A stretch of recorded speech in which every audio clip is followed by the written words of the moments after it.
¿Qué show players? ¿Cómo andan? Espero que estén muy bien. En el video de hoy, como se pueden dar cuenta, tenemos una entrevista con un invitado muy especial que probablemente no lo conocen, pero si me siguen en Instagram o en TikTok se darán cuenta que he estado subiendo reels y TikToks referentes a la plataforma de Groover. Ahí está el link abajo en mi perfil, ese no es el punto del video. Pero en esta plataforma me llegan varias canciones de artistas independientes que quieren promocionar su música. Y un día de esos me llegó una canción de ese rapero llamado Mac Infinity. Una canción que la verdad, no les voy a mentir, llamó demasiado mi atención. Y es por eso que escuché la canción, la promocioné con otras que me gustaron, pero dije, esta canción ha sido mi favorita, pero por diferencia de todas las que me han mandado. Y ese hecho fue algo que también me incitó a escuchar su álbum reciente FOREVERUARY Volume 1. Y salió la coincidencia de que ese álbum salió en marzo, el mes pasado. Así que por eso mismo me contacté con el rapero para decirle, ¿sabes qué? Estaría bien hacer una entrevista. Más que nada para que la gente te conozca, que la verdad deben de conocerlo. Es un rapero increíble, me encanta su música y me encantó bastante el álbum que sacó. Y más que nada para promocionar ese álbum del que estamos hablando. Así que nada, acabo de grabar esta intro rápido, más que nada para que tengan un poco de contexto. Y eso es todo.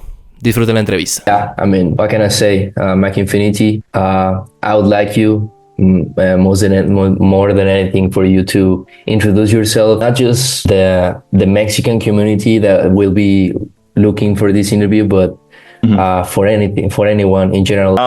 Well, first, what's good, y'all? I'm Mac, Mac Infinity.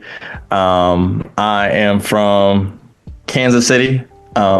Currently based in New Orleans. I went to school here, film school here. I think probably the best way to describe me is a multimedia artist. I do all sorts of things. A lot of my film work pays the bills. But you met me for my music and more into it. So thank you again, bro. Okay, so I didn't know that you went to film school. I mean, I really like the visuals that you sent me about the song. It was called Headaches Me. Really like simple, but they were really like, I don't know, it's like pleasing visually. Yeah. So it makes sense now that you say that you went to art school. Mm-hmm. You were going, or did you already graduate? I finished, it's going on 3 years ago now. 3 years ago. Oh, congrats. Yeah. That's great. Thank you. I mean, so nice meeting you, man. Thank you. You said you were born in Kansas City and you were raised on New Orleans?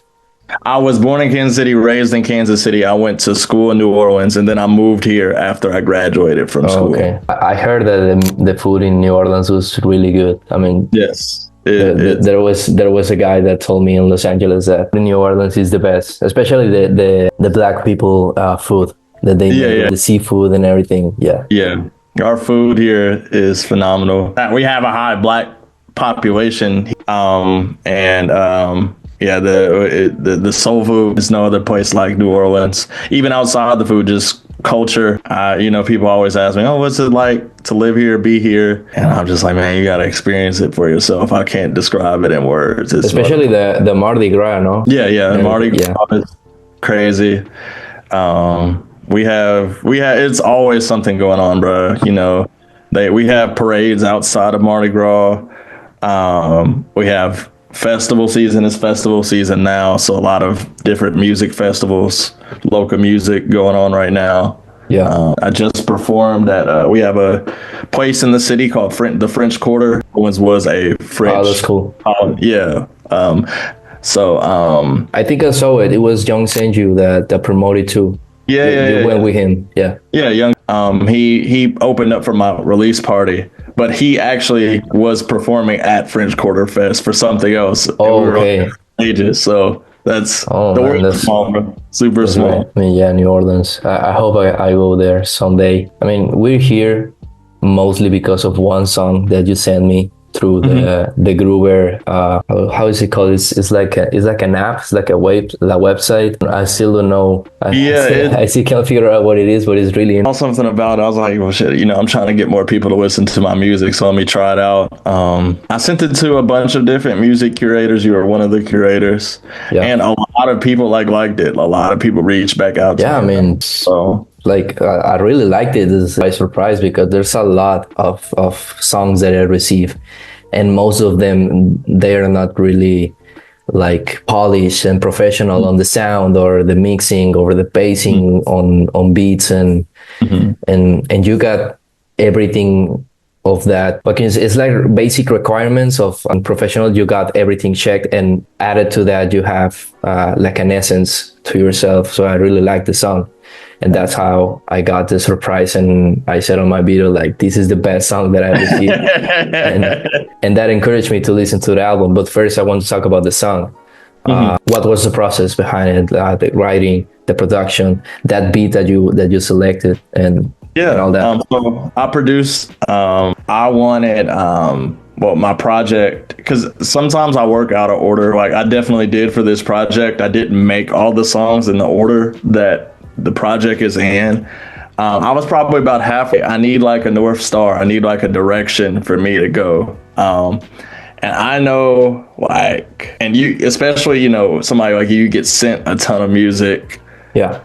I know, like, when I'm giving an artist a chance, I want to get my attention caught, you know? We just, you know, we don't really give artists the benefit of the doubt. We don't have that. There's so many people that do music. So I was like, man, I want to start off really strong, and I want to set the tone for my project. I want people to know that, like, I want this really bad. Like, I'm really hungry, you know? So that was like the energy and the thought process behind that.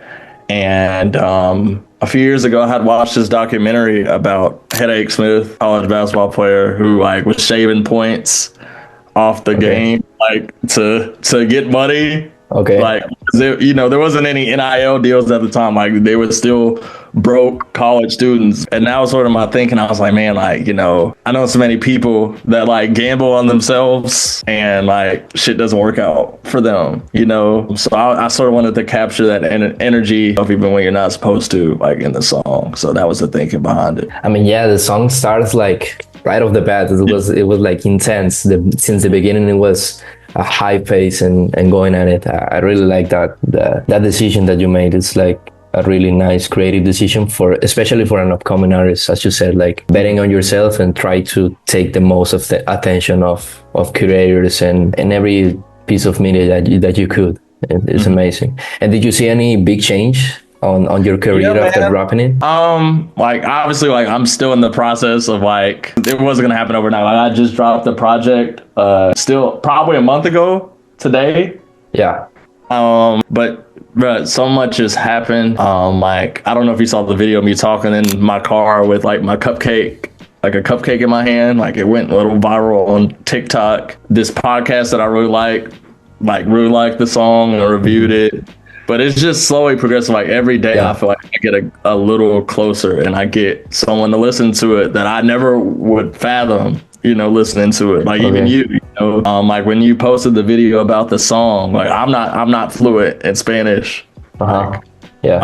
So I had my friend translate, and he was like, "Oh, bro, he really likes the song." You know what I'm saying? So I was like, "Damn, like, that's super cool." Like, I never would think it would get covered on your channel. So that's I'm super grateful, bro, just for each person. Listen. And yeah, I think that was going to be like the normal outcome, that receiving feedback, but step by step, like baby steps. It wasn't going to be like overnight. And I like that you got that a grounded mentality that your music is good, but you're not gonna blow up right away. Yeah, that's super rare, bro. You know, it is really. Yeah, that's super rare. And who knows, maybe on TikTok there will be a trend about your song in like 5 years.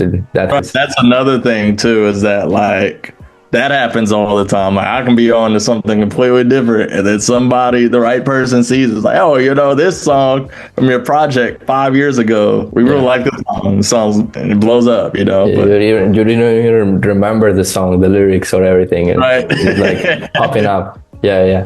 And I saw that you got an album like from 2021.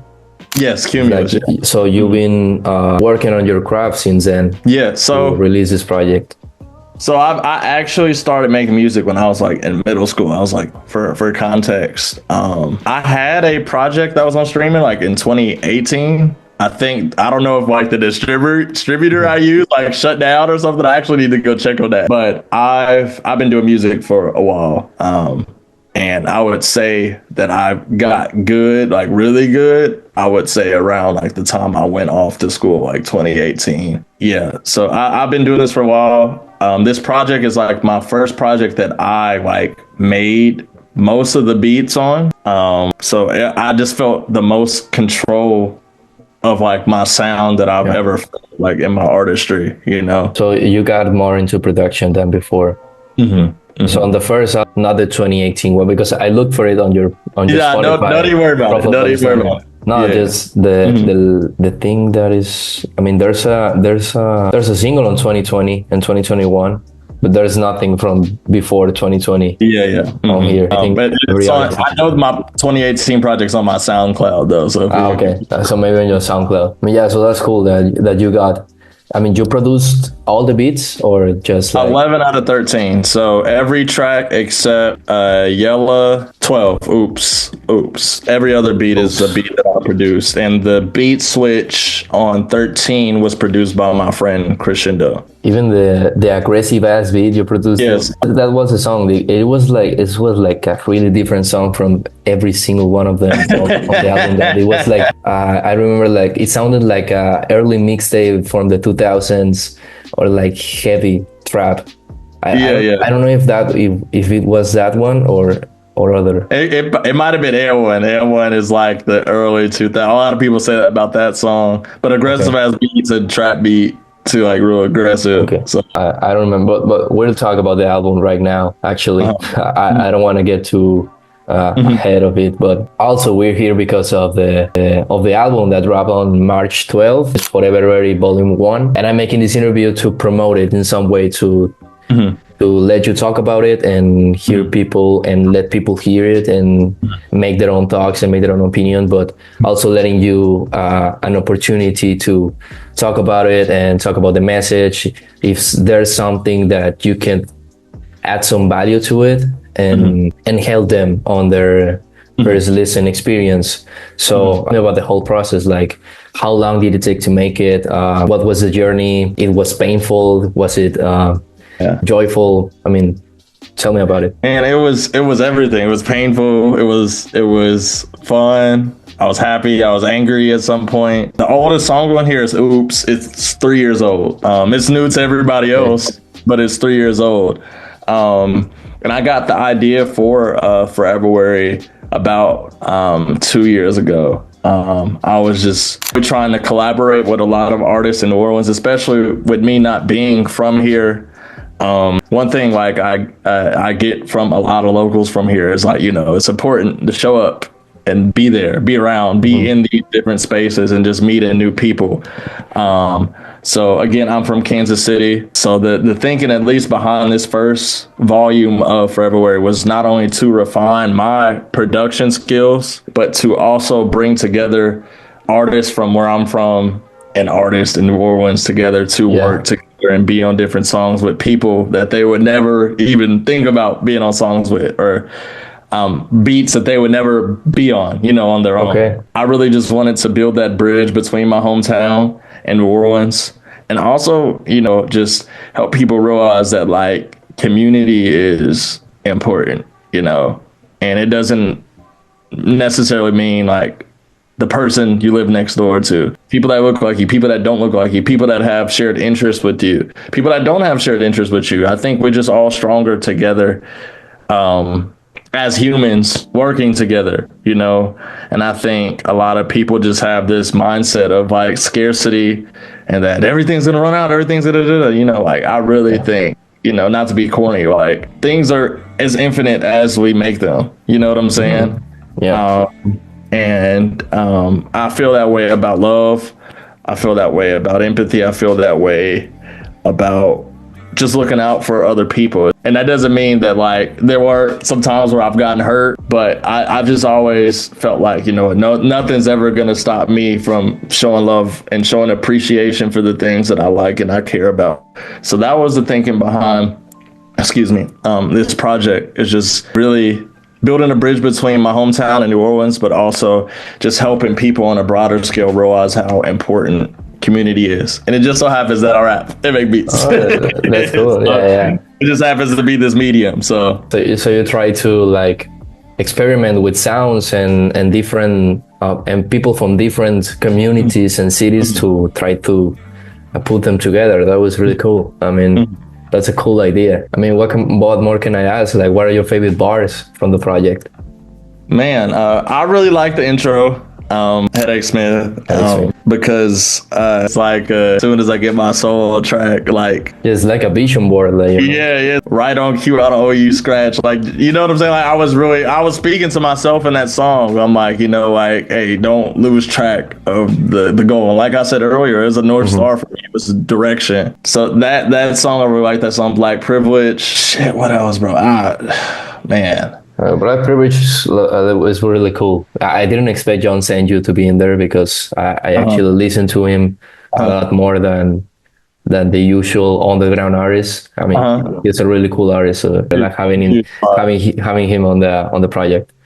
Yes, I would say probably my favorite verse is on "Looking Ahead." My verse on that song, the final one, the final song. I at least lyrically, like the way I wrote it.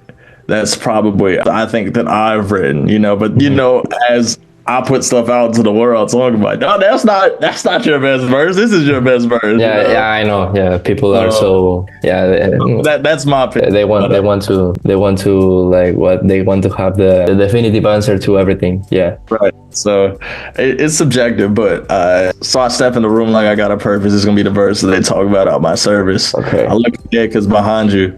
It's hissing is for the serpents with fangs, glockies, machetes, and they gonna be at your service. You know, like that. Nice. But like in terms of like vibes and bangers, and one is one. Like everybody, a lot of people like and one. Like at my release party, like the crowd's like, perform it again, and we had to perform it twice because people like this song. Yeah. But it just at least, you know, for me, I got stuff for everybody on here. You know, like. I got the conscious, the lyrical songs. I got the bangers. You know, you seem very well read. You know what like an allegory is, right? Like a story that can be told like two ways. It's gonna be a surface meaning if you're just trying to catch a vibe, you know. But on a deep level, if you want to dive deep, you can dive deeper into it. Yeah, that's what a lot of fans do, especially the content creators. They want to take out more significances that they already are. Right. Like, I don't know, with Kendrick Lamar, they take like just one bar and they make like it's like 10 different meanings behind it. Yeah. I hope they do that with your songs. That's really cool. It's like free promo. It's like free promo to it. I'm not even gonna stop them. In my head, I'm like, I definitely was not talking about that. But hey, if you took it that way, you know. Yeah, and I mean, relating to the whole process, not just lyrics. I mean, taking production, the message, features. Like, what are your favorite songs besides Headache Smith or anything? I like Sinju's verse. That's one of my favorite verses on the project. I like Aggressive As Beat intro. I like both Been Dope and Chief the Don verse on there. I like You Made Me. I like my girlfriend's on here. She raps. Oh, really? That's cool. She I think she did a good job on her verse. But man, everybody do what they're supposed to do. You know what I'm saying? Obviously I got my favorites, but nobody sent me a verse back and I was like, man, this shit is I don't like this shit. I liked everyone's verse on here. That's cool. And that makes me really happy that everyone at least met my expectations. You know what I'm saying? Yeah. Every one of them are you like friends with them? Yeah, so some people I'm closer to than others. Okay. Like Chief, I've known Chief since like second grade. I've known him for forever. But people like Kai Colors, like I was a fan of his music before I met him. I ran into him like at the club. I'm like, hey bro, we got to work together. And he's like, I already know who you are. You know, I'm like, wow, you know who I am, you know. Like, that's cool. So I was like, I got his number. That was like 2 years ago. And then I would start putting the project together. I was like, hey, you know, like, I want to get you for a feature. But yeah, everybody I at least know in passing, like through different scenarios. Some people I'm super close to, like Been Dope and Ferratu, they're the only people that are on 2 songs because they live around the corner for me. You know? Oh, okay. That was single one of them worked with you like on the spot. So it was some people came over and recorded at home studio. And then some people sent in stuff. Oh, okay. It was whatever worked, you know, whatever was feasible. So it wasn't like there wasn't like a guy that was just like sending you the verses through Instagram or something and just let them like be out there. No, okay. You were Yeah, close so- to everyone. That's cool. Yeah, so I've known everyone. Like I've met every single person. Well, You, shit, you didn't go out of town to like another studio or like a home so all my verses like at home, and then Okay. the project itself, I sent it to a studio in Los Angeles. That I went to, like when I went to visit Los Angeles, and we had like a virtual session, mixed everything. So Okay, that's cool. mixing is a completely different beast, you know. Oh yeah, I haven't tried it, but I know that it's like a whole process. Yeah. And you need like really good professionals to do it, because if you mess it up, it's going to sound like really Right. uncomfortable. It's like uncomfortable to listen to it. Right. And you know, obviously like the average listener, as long as you don't sound like you're underwater, like it's okay, like it's good to do. Yeah. But like me, I've been doing this for so long. I'm like, oh well, they didn't get that mixed, you know? Like I just, you know, I want each one of my projects that I put out to be better than whatever I put out previously. And that was a step that I know I needed That's to amazing. That's amazing. Yeah, so you want to keep evolving, keep improving. So you got any inspiration, like any big artists that you'd like to talk about, like in the audience interview, like lyricism wise, production wise, anything? You mentioned Kendrick. I'm a big Kendrick Lamar fan. The Super Bowl was in New Orleans. I actually had the pleasure of being a part of the halftime show for Kendrick's performance. I was part of the official title was tubes, but you know, the LED tubes that was a part of Kendrick's performance. So I was on a team of people like bringing the tubes out. You were part of the team. That's cool. That's amazing. I got to be at rehearsal with him for like 2 weeks and see him, and that was life changing, bro. Like he was working like so hard, like he flew into New Orleans. Yeah.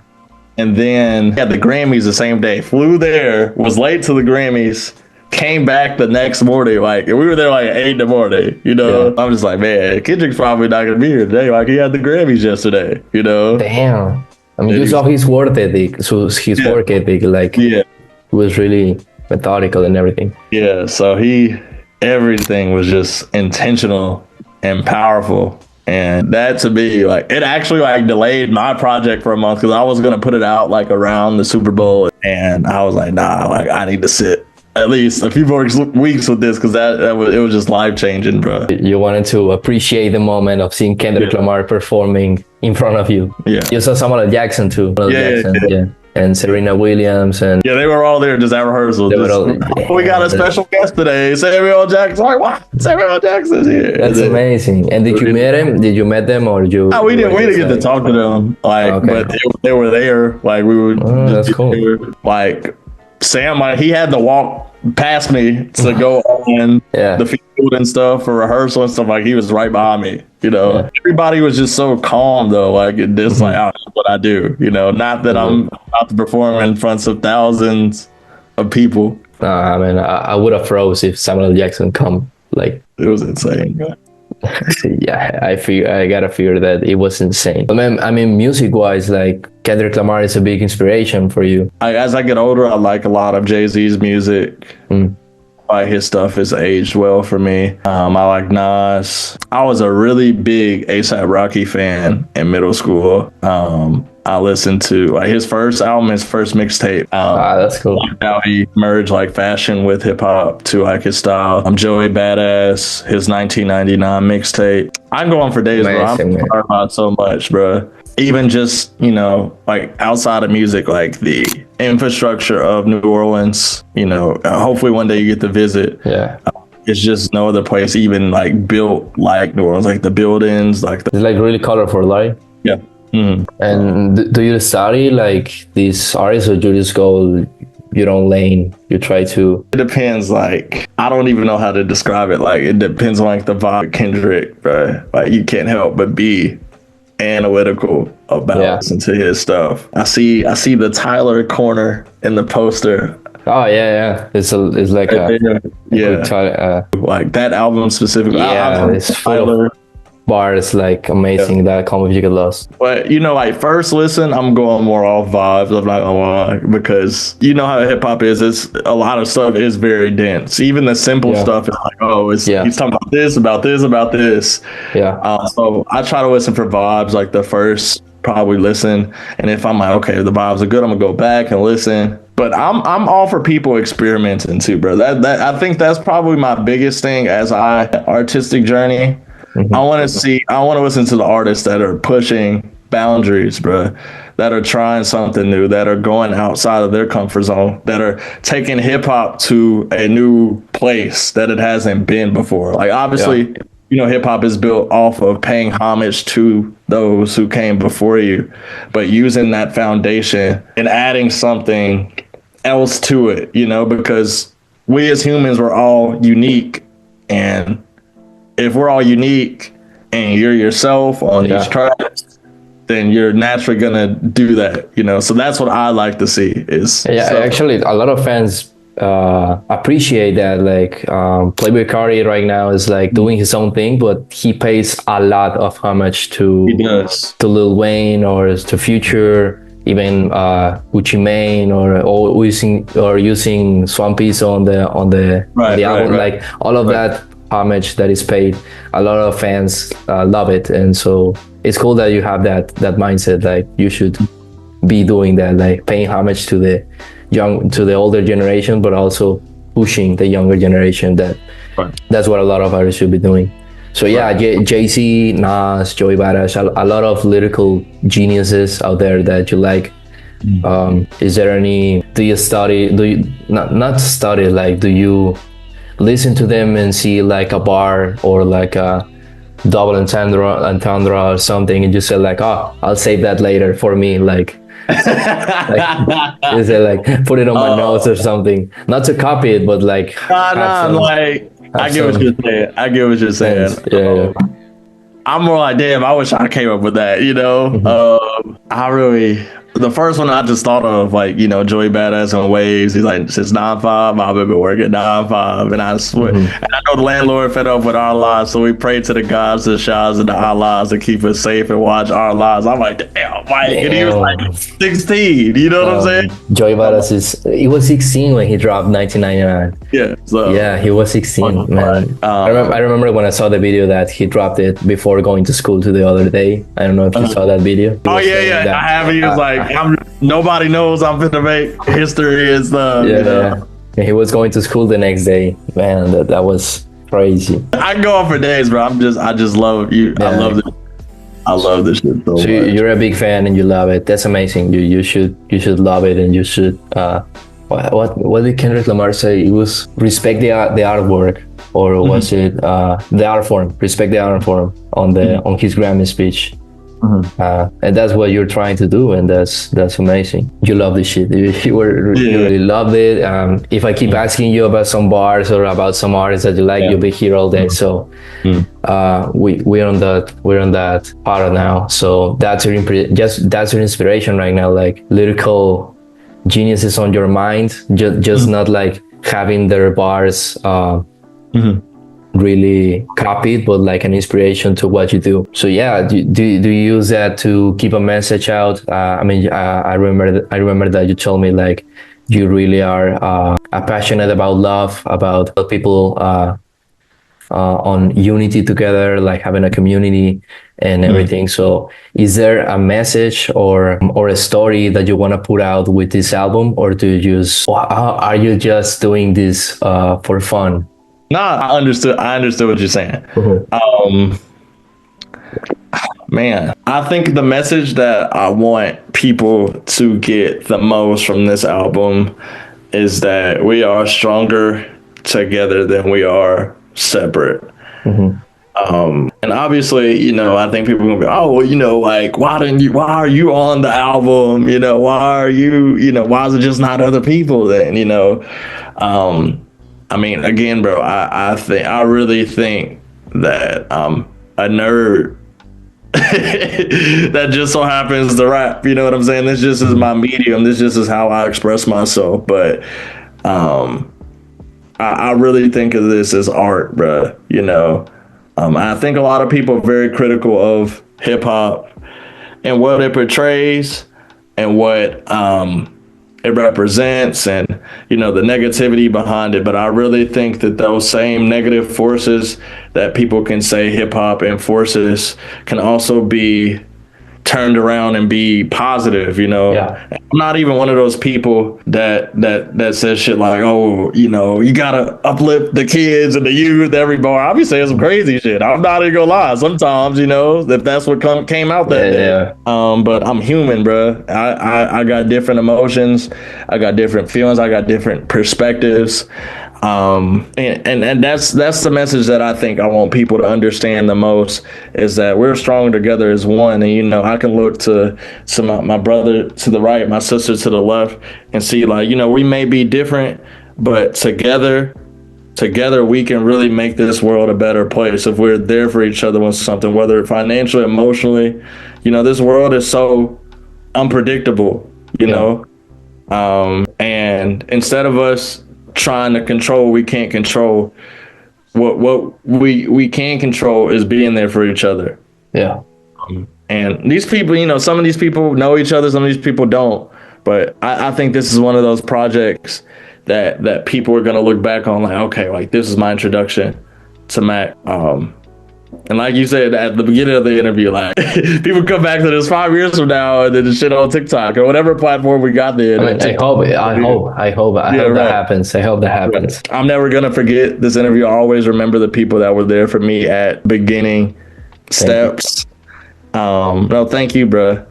But I'm just trying to do my part as an artist, and that's push boundaries, bring people together, and put some thought into this and put my own spin onto it while also paying homage to those who were here before me. You told that I want to strike that part that you said, like you don't support that part of like, it's like a toxic positivity of like seeing you want to stand out the youth. We're human, and we oh my god, I don't know what happened to my English. Like together, like we're stronger together. We're stronger together. I think it's easy to point the finger at somebody, but this is wrong, this is bad. Yes, exactly. Yeah. I mean, I know I'm human. I do the same shit sometimes. Sometimes I'm like, hey, bro, that was fucked up. That was fucked up. Yeah, we're all like that. We're all like that. I'm all for redemption. A lot of people think redemption and accountability means that you can come around me still. No, redemption and accountability are personal things. You know what I'm saying? If you really think what you did was wrong or messed up, or people around you that love and care about you think that what you did was messed up and wrong, you would try to fix those things within yourself. And maybe over time, people allow you to be close to them and be friends and cool with them again. But I think a lot of people have that conflated, and that could be because, and when you do something wrong, everybody's dogpiling on you, saying all these different things, and the point sort of goes over your head. Yes. I'm all for people having a choice of whether or not they want to fuck with you or not. And if you really stand by what you did, it's like, I don't care. I can help you with that. Right. So toxic positivity. It's great that you're really grounded about that topic, because that can help you a lot about what kind of artists are going to reach out to you. Like, you do know like when's the time to keep a space to some artists to collab with you or support you, and when's like a moment to say somebody like, no, but you're And I struggle with that too. Like, I think about that on point. Is there going to be like an artist that reaches out to me whose music I may like, but I'm like, man, I heard this about you, like, or you or you did this. Yeah. And I struggle with that a lot. I'm like, man, what is my line that I draw on the sand? Like, okay, working with that. And for me, I think what I'm leaning towards is like, if you did like probably like some sexual crimes, I think that's like my line. You know what I'm saying? Yeah. I mean, yeah. For sure. To be like this quantified like thing is like, this is what is my line, I think it's gonna have to be one of those things where I play it by ear and see what's going on too, But yeah, that's definitely something I personally struggle with too, Yeah, that's like a deep topic that we could get into, like, but yeah, in general, you gotta like really hear what you want to do with this album. And I asked you, like, were you doing this also for fun? Because I was seeing like a lot of features that were just dropping some bars about flexing or having some fun on the beats and the production. But when you told me that you were trying to have some unity and community, it makes sense. Like having all these friends from you on this album, it really connects with that. So yeah, what can I say? Is there any impact that you saw on your career after the album dropped? I think especially locally in New Orleans, a lot more people are starting to pay attention to what I have going on. And I don't know how it is. Are you based in Mexico currently? Yeah, Okay, cool. That's super dope. What part of Mexico? I'm in Guadalajara. I don't know if Okay, you know. cool. Yeah. I know where that's at. I know where that's at. Cool. I'm big on geography too, bro. I love. Oh, okay, that's nice. I know Mexico is it 32 states? Yeah, I think it's what 32. Oh, I think it's 32. I mean, you know, you got your geography right. I be reading, man. Sometimes. Oh, that's amazing. Nice. Yeah, I know where Guadalajara is at. So yeah, like fun was really a big important thing for me, and I'm getting a lot more attention, especially locally, because New Orleans is one of those places where it's very protective of its culture and not very I wouldn't say they're not kind to outside people, but if you want to get into like the depths of it, like, you know, be a part of what's going on, they're very protective of it, you know, and they're very wary. Okay. So I would say now, especially with me working with a lot of New Orleans artists, paying my dues essentially, you know, like just being like, okay, like, you know, Mac is cool. He's not here to exploit what's going on. I think now it's like, okay, you know, I really rock with him, especially with me combining a lot of my different skills together in one.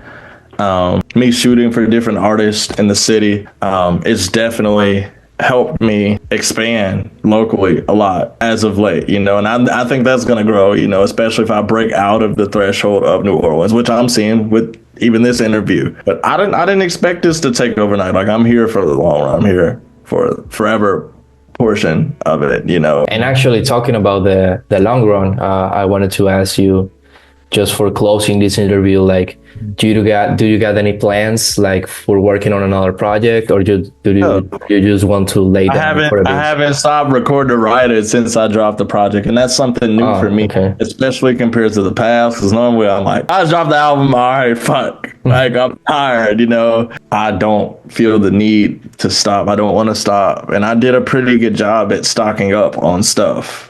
Like, I shot a lot while I was making the project. I have a lot of content with a lot of the artists that were on the project that I plan on putting out. I want to shoot like actual music videos to some of the songs, like outside of content. You should. You got great visuals. Yeah. That's as of like, you know, the recent, you know, future, like as of soon, you know. That's what you're thinking about right now. Yeah, but later I definitely have what I think I want my next project to sound like. I've like started writing stuff for it, just brainstorming it, and, you know, just taking it a day at a time and seeing what pops up. You know what I mean? Yeah. But, you know, I'm really trying to just enjoy the process. As of the farther you get, you know, a lot of people say the less fun it becomes, you know, because there's more pressure, more eyes on you. So I'm really just experimenting right now, seeing what works while I don't have those eyes on me that are waiting on me, you know. That's what I'm working on now, just getting these visuals out that I have stocked up. I'm shooting like, you know, music videos to some of the songs and really just brainstorming my project, you know, my next project, and just, you know, together. That's great, like enjoying the process, like not trying to rush it and not trying to wait for somebody to give you like the biggest shout out and become viral and having everyone to expect you to drop something. Like, enjoy, experiment. You should keep doing that. Thank you. So you're not thinking about an album right now, but you got the idea. I'm thinking about it. I'm not putting it together. Like, I'm not exactly. You know, you're just like brainstorming right now and working on the promotion of the album, like doing music videos, doing interviews like this right now, performing. And you should keep doing more more music videos because that film school skills that you got, they're great. Thank you. I mean, that's what had Tyler popping up on the scene. His film school's skills, he used them on the Odd Future videos and his video on Goblin, and like using that black and white, simple, simplistic, minimalistic popping up on the internet. So maybe that can happen to you with that film school, because visuals are really important. I hope that happens. Who knows, man? I want to see it happen. But right now, one step at a time. And, the last song's called Looking Ahead on the project. I like looking ahead. But sometimes I just got my head down. Just one, two, Yeah. Go ahead, I look up and it's there, whatever that is. So yeah, I think there's nothing much so I can say right now. Is there any final words that you would like to give on this interview? Any message? Shout out to is it Vinyleo? Vinyleo Records. Really appreciate you interviewing me, taking time to listen to my music, bro. I'm always grateful for anybody that listens to it, let alone reviews it and wants to interview me. So shout out to you for that. Once again, my name is Mac Infinity. And if you haven't already, go stream February Volume 1 on all major streaming platforms. Produced 11 out of 13 tracks. Got some super fire, super talented artists on there. And I'm just grateful to be here, bro. And thank you so much again. I mean, thank you. It's been an honor having this interview. And yeah, go stream FOREVERUARY Volume 1. I hope you like it. And I hope you guys like this interview. And I mean, what can I say? See you later. And yeah, we can say goodbye to the people.